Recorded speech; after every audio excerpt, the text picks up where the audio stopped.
When life gives you lemons, make lemonade. And when your grocery delivery service accidentally gives you red onions instead of white onions, dye some yarn. Wait, is that not the saying?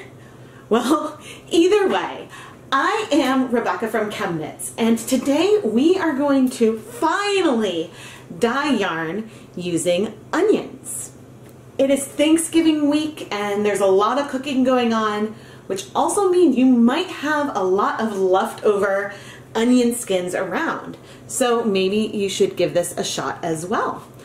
Today we are going to be using some yellow onion skins and some whole red onions to dye some KnitPicks Wool of the Andes worsted weight yarn, plus some mini skeins of a few other yarn types, so that way we can see how, without additional mordants, these colors absorb to different types of fiber.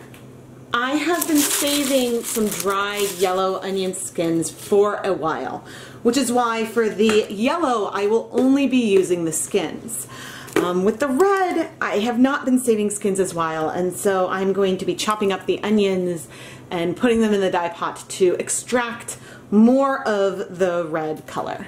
In my container, I have over 15 grams of onion skins. I am going to add 8 cups of water into each cup and then boil them for a while to extract the color.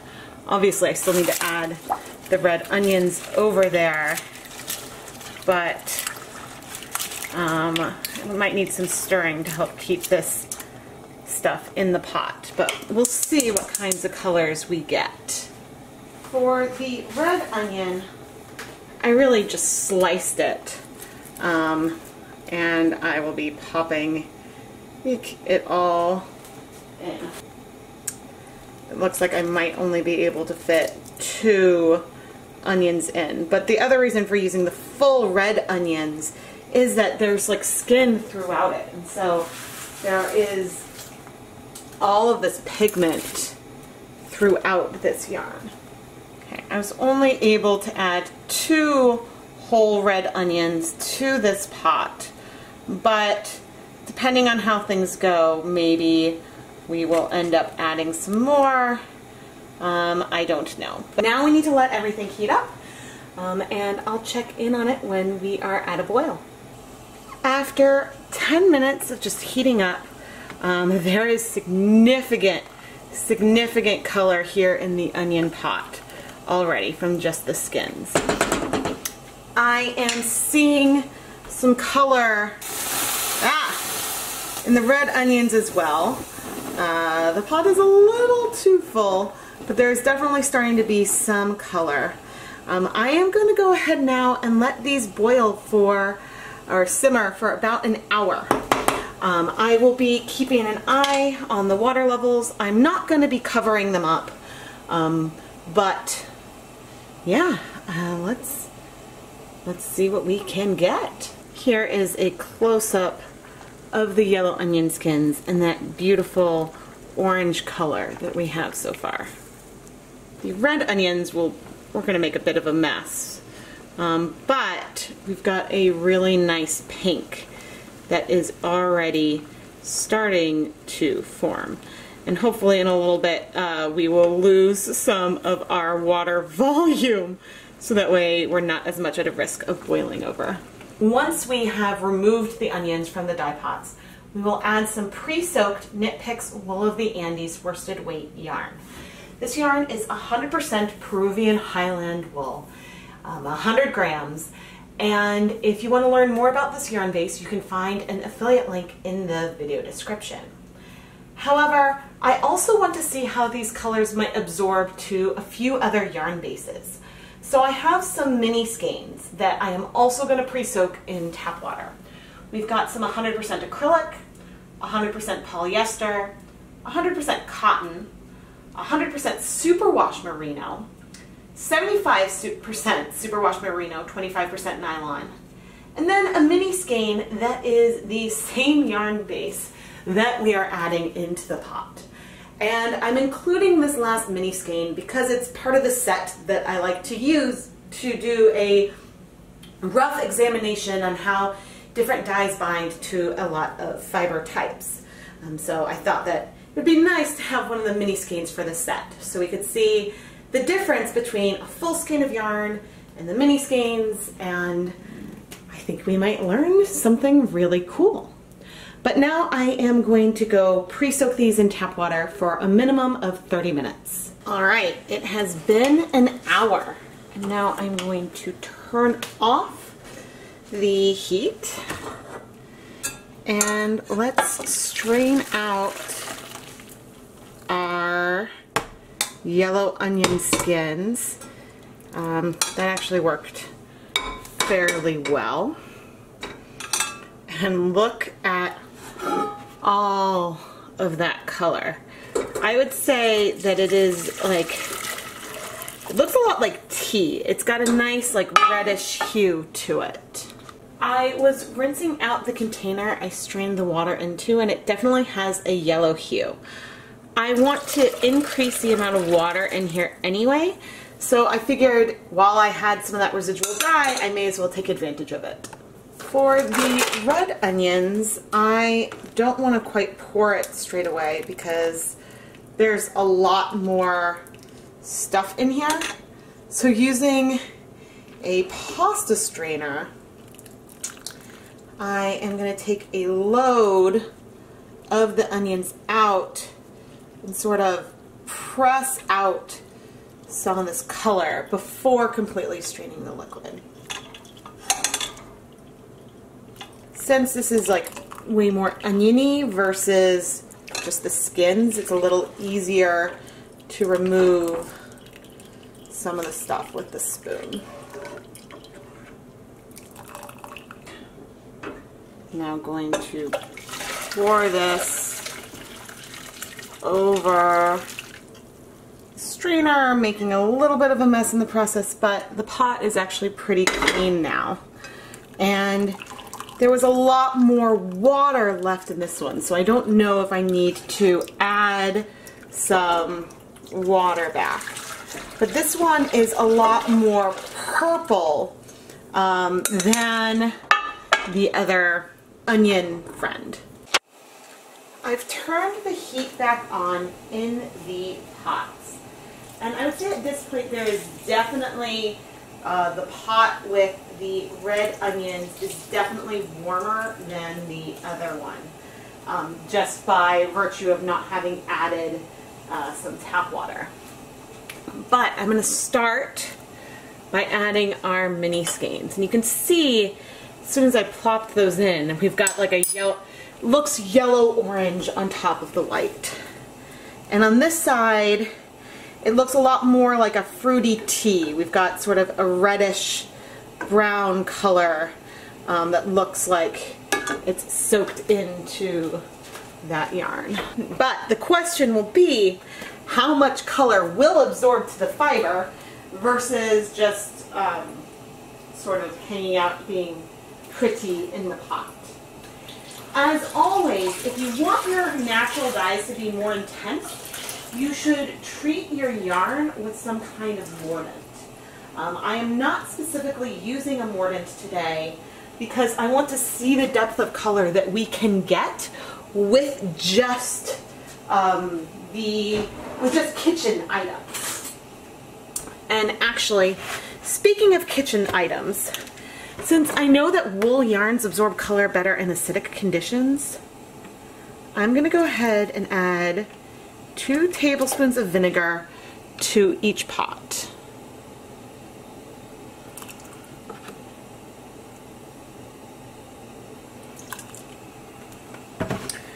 One could do an experiment to see whether or not this makes a difference, but since this is something I am used to using with this yarn already, I figured that I would go for it. And now, let's add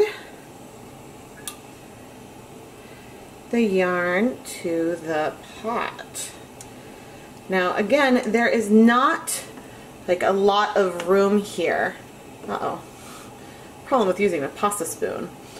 So if you would not necessarily get a semi-solid here because natural dyes absorb pretty slowly and therefore somewhat evenly, at least more even than say acid dyes that strike really fast, even without having a lot of space in the pot. You're still likely to get something that's more of a semi-solid than a true solid, but in my experience so far, it's usually fairly subtle. But again, I've never tried onions before, so this is all a new learning experience. And I don't exactly want it to boil, so I am reducing that heat. But at least right now, we definitely have a yellow and a reddish pink. So I'm going to go ahead and add 1 cup of water to each pot. And I don't know if you noticed, but when I poured the water on, you could see that it sort of pushed some of the color out of that spot. So we're seeing a lot of color on the yarn right now, but that's really an effect of we've got white yarn inside colored water versus actually having absorbed some of this color already. But now we're gonna let all this fiber sit in these pots for, I think, a couple hours likely. I'm gonna go ahead and give it an hour. I'm gonna keep an eye on it and try to keep it at either a low simmer or just below a boil. And yeah, we'll see how things are doing in about an hour. After about 10 minutes, I noticed something wild. First of all, clearly the superwash is absorbing a lot of color, but I think the wool yarn is absorbing a lot of color too. There's still some yellow in the pot, but a huge fraction of the color has already absorbed to the yarn. I'm not sure the same thing can be said for the red onion. There's still a lot of pigment in here, and oh, okay, it does look like our superwash yarn has absorbed a lot of color in comparison with the 100% wool yarn. So I think it's working, guys. But I am still gonna leave everything in the pot for the other 50 minutes. We have been heating for an hour, and there's still some pigment in this one, but honestly, I feel like the color has cleared somewhat. At the very least, you can tell that we do have some fibers that are darker than this 100% wool. So I'm assuming that's a superwash in there. So that means that we have absorbed some pigment from our red onions. And then with the yellow onions, you can see the superwash on top, how it's much more pigmented than the 100% wool. And that water is about the same as, or very close to where it looked to be after about the 10 minutes. But at this stage, I am going to turn off the heat, and I am going to leave all this yarn in the pots for, you know, several hours to cool down, to see if they'll absorb any more color. Natural dyes in general can take about a lot longer, and for some things you might even want to heat them for more than 1 hour. But it does look like we have absorbed a reasonable amount of color already, which is why I am now turning off the heat. So I'll be back later this evening when things have cooled off. It is the next morning because life happens, and let's take a look at the yellow onion yarn first. First, I am pulling up the miniskeins, squeezing out some of this extra liquid, and then just plopping them into plain cool tap water. And I'm doing the same thing with our skein of 100% wool. So far with these miniskeins, I'm using a hint of yellow runoff, but it's pretty good. The 100% wool is sort of a warm, orangey brown type color. We've definitely got this really burnt, almost reddish orange brown color in our superwash yarn, which is cool. The other cool thing is almost all of the color did absorb to the yarn, which is incredible, and honestly, I did not expect that result. All right, now that we've had everything in this first bath, again, for the amount of color, that is not bad.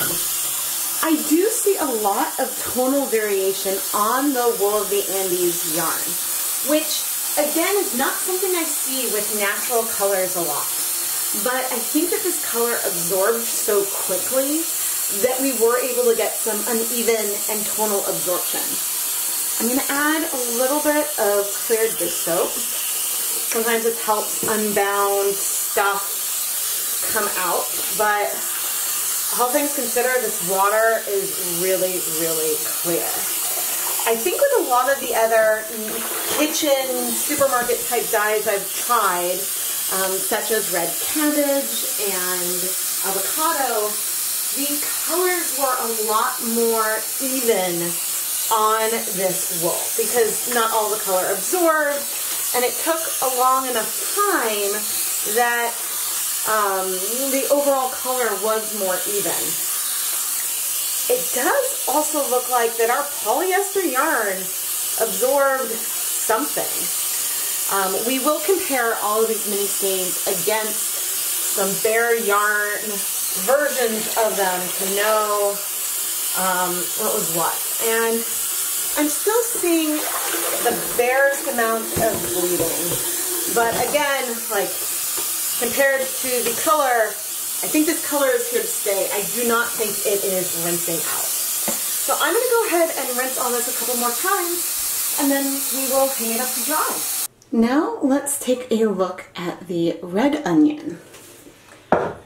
One of the reasons why I love using all of these mini skeins of different fiber types is that it really demonstrates how you can get extremely different colors from one dye source, and that the materials that you use and the dyes that you choose matter a lot. So if you want a specific color, it might be easier to get in a superwash. Or if you don't want as dark a color, then maybe you should stick with a non-superwash yarn. It is possible that it smells a little bit like chicken soup, because this time we use the whole onions. It's possible that in the 100% wool we could have gotten a darker color without the superwash yarn in there to absorb some of the color. But for now, I'm not seeing a lot of stuff come out. There we go. Unlike the yellow, the dye pot is not completely clear. There is some reddish color left behind. And I expect that this will require, therefore, a tiny bit more rinsing. But there's also a lot more, I guess, onion juice that went into this one, because we weren't just dyeing with the dried skins. We were dyeing with like the two whole onions. But this is a lot of color, and a really great candidate if you have some Thanksgiving leftovers. And honestly, just a second rinse. Yeah, this color is in the yarn. I really like how, once again, we got sort of a yellow, and I think that's the polyester. I am excited to see if these colors shift a bit when they dry. We've got a very warm tone on our yarn. It looks like the cotton looks a little pink to me, the polyester yellow, and I would say that these darker colors are more of a warm brown than a purple. But it's a warmer tone than when we dye yarn with coffee. It's very much like the more fruity teas that we use in our more natural type dyes. But anyway, I am going to keep rinsing. I don't think this is going to need as many rinses as I initially thought. I'm going to rinse to get out all the soap, but I am not seeing really any bleeding. Maybe a hint of some yellow, actually. But, yeah, I will come back when all of the yarn is dry and we will have some final conclusions.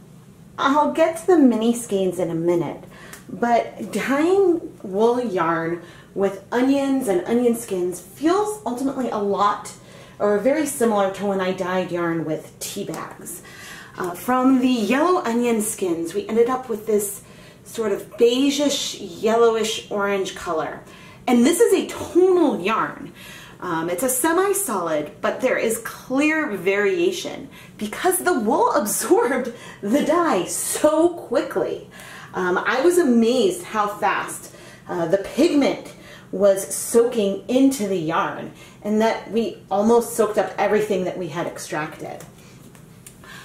We still have some tonal aspect to the yarn that we dyed with the whole red onions. This is a warm brown, and there's some areas that feel more beige and areas that feel a little bit more like a pink brown.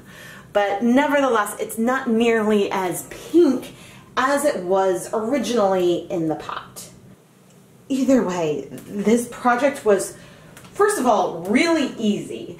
Even when I was collecting onion skins for a long time, that was easy to do. It was easy to extract the color and easy and completely food safe to apply that color to the yarn, which makes this a project that would be fantastic to do with children.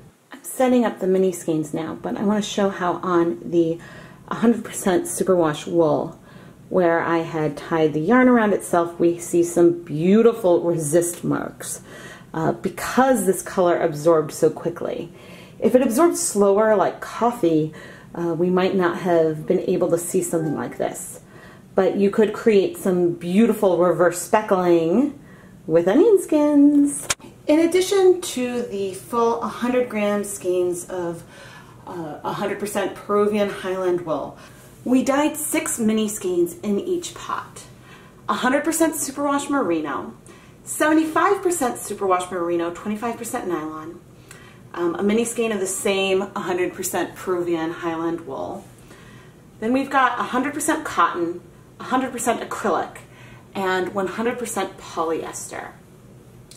And down here I have some of the undyed skeins of yarn, which makes it really clear that across the board we did manage to at least stain the yarn. You can see that the acrylic bright white got dulled, and the same with the cotton. I think of these, the most surprising was the polyester, which has turned sort of a pale greenish yellow in both cases. So something in there did stain it.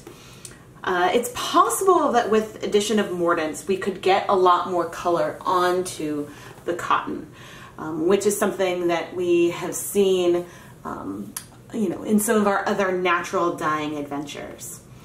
And consistent with other things that we've seen in the past, our superwash yarns absorbed significantly more color than these other samples in the pot. With the red onion, we've got these beautiful, warm, rich browns.